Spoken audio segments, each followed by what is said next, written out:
Federal workers were left confused on Monday after receiving conflicting guidance on whether they needed to comply with an email order backed by Elon Musk, requiring them to detail their work from the previous week or face termination.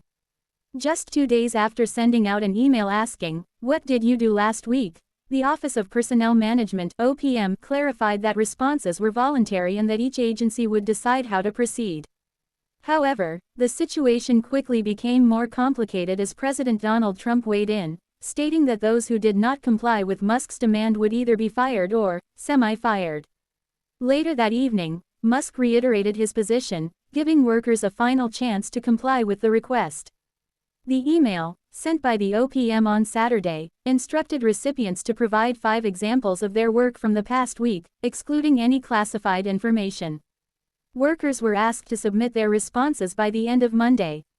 Musk, leading the Department of Government Efficiency (DOGE), insisted that failure to comply would be viewed as a resignation.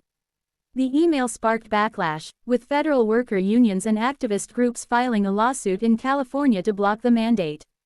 Several key agencies, including the Departments of Defense, Health and Human Services (HHS), Justice, and the FBI, now headed by Trump appointees, directed employees to disregard the directive. This led to widespread uncertainty, with workers receiving conflicting instructions over the weekend. As a result, confusion and frustration among federal employees grew. One HHS worker, who requested anonymity for fear of retaliation, told the BBC, "They're succeeding in driving us insane."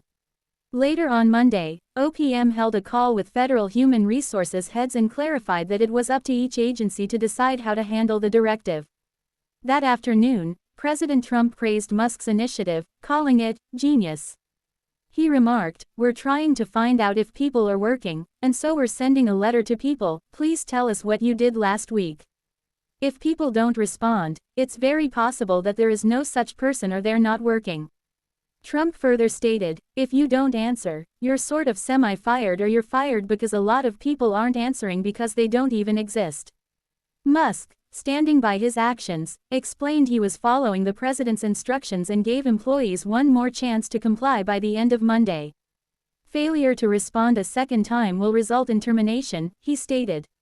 Musk criticized the workers, claiming the email was a simple task and that, so many failed even that inane test, some of them, urged on by their managers. He questioned, "Have you ever witnessed such incompetence and contempt for how your taxes are being spent?"